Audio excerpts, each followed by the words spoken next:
Is this what you wanted? Shang-Chi and the Legend of the Ten Rings, Marvel's first superhero flick with an Asian lead. It's a major milestone and a big roll of the dice, screening only in theaters for the next month and a half. Will people watch in a pandemic? Welcome back, movie lovers. I got a couple of people to say hi to. But beyond opening day jitters, you'll find a man who's been laying groundwork for years, playing Chang on Kim's Convenience, honing his martial arts and stunt work, plus a prophetic tweet or two. Who are you? I met up with Simu Liu in Toronto to talk about how he's cast a mold for generations to come.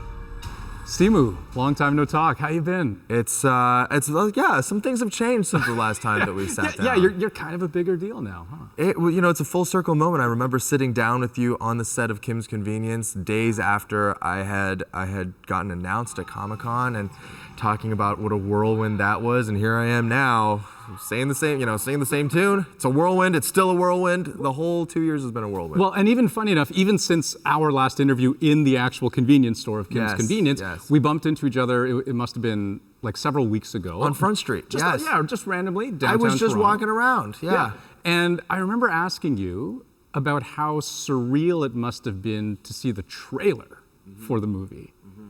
Tell me, what was it like to sit down and actually watch the whole movie? They picture locked the movie, and then I got a call right away from Marvel, and they basically were like, look, you have a choice. You can either screen it in Toronto, or we can screen it for you and some friends in LA. My thoughts went right away to my parents, who, I owe everything to, and I've been very vocal about that. And I was like, nothing would make me happier than sitting down with them in a theater and experiencing this movie for the first time with them. So that's what we did. But they haven't made your career easy, have they? No, I wouldn't say that they've kind of pushed you the whole way, right? Yes, well, they did it with the best of intentions, I'm sure.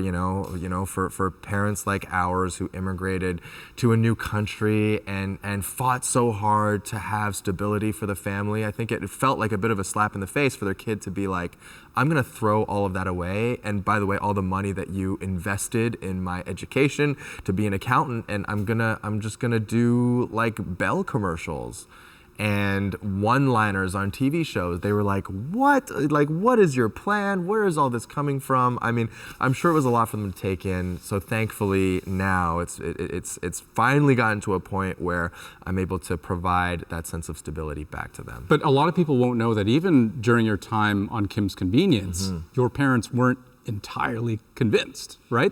Even despite that success. And so it kind of makes me wonder, okay, now you've had this. Yeah.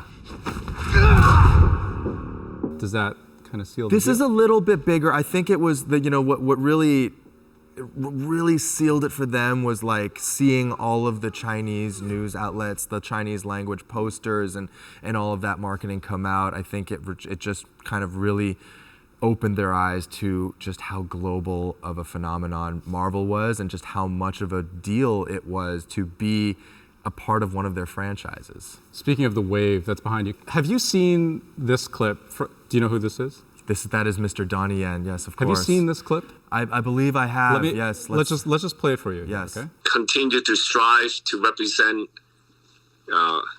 Asian. I'm Chinese, I take pride of my origins. I think that opportunities in Western filmmaking should be fair and equal. I look forward to see that film. So, first of all, here. So he said he's gonna watch the movie. I think that's what I got. That was that was what I got out of the whole thing. Have you? By the way, have you seen Hero? Of course. It's one of my favorite movies of all time. Yeah, huge martial arts movie. It must have been from 20 years ago. Yes, nearly. Donnie Yen. That chess courturt scene. Of course. He's in it. Your co-star. Tony Leung, yes. Tony Leung is in there. My favorite scene in the entire movie, which is Tony Leung's character, Jet Li's character, dueling, in the air, dancing across this like pond. But you know what? There are so many fewer degrees of separation now between you and those guys that you and I both grew up watching. So when you hear someone like Donnie Yen say the kinds of things that he's telling you and that he's going to watch the film, what does that actually mean to you? I mean, I think I think it validates a lot of, you know, my dreams and aspirations that I've had for forever. And I think, you know, it was so wonderful hearing him say, don't forget your heritage, your roots, your parents' story, and, you know, carry those things with you as you ascend. And I hear him, and I plan on it. You know, I know a lot of grown-ups who want to see this movie. I also know a lot of kids who want to see this movie. And that's kind of important here too, right? Because, you know, I think of Black Panther, right? Comparable thing where a lot of kids got really excited to see that. And it occurs to me that this is kind of, I don't know, an opportunity for Asian representation because it's a superhero flick, right? That may not have presented itself necessarily in quite the same way with a movie like Crazy Rich Asians, which would have been for a different age group, Definitely, perhaps, definitely. Right? Like, what's your sense of that when you think of the younger kids? Well, I think of what superheroes meant to me when I was a kid, and when I was younger, they were all I cared about. I was obsessed with superheroes. I mean, just this idea. I mean, first of all, I was a misfit kid. You know, son of immigrant parents, struggling to fit in. You were the constantly. good kid. You were doing all your homework. I was socially awkward, to say the least. That being said, not seeing myself ever reflected in that way also affected me.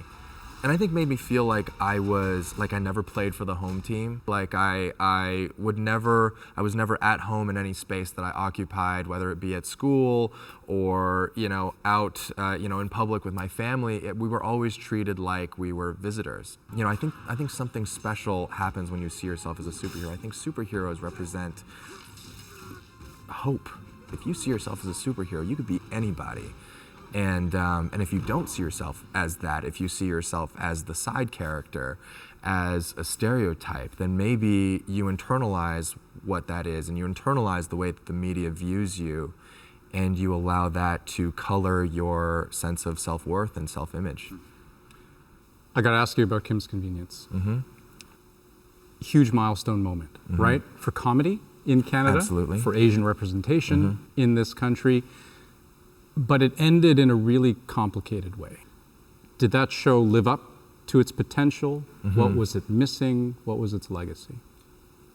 If you were to ask me if I was proud of each and every single episode, of coming to work every day and getting to work with Jean and work with Paul and Andrea and Andrew and Nicole, I would say 100% yes. It gave me great pride, and I'm very proud of everything that the show has accomplished. I'm proud of the fact that families still will, you know, approach me, will approach us on the street and talk about how Kim's Convenience brought the entire family closer together. If you were to ask me if I felt like the show lived up to its full potential, I would say no.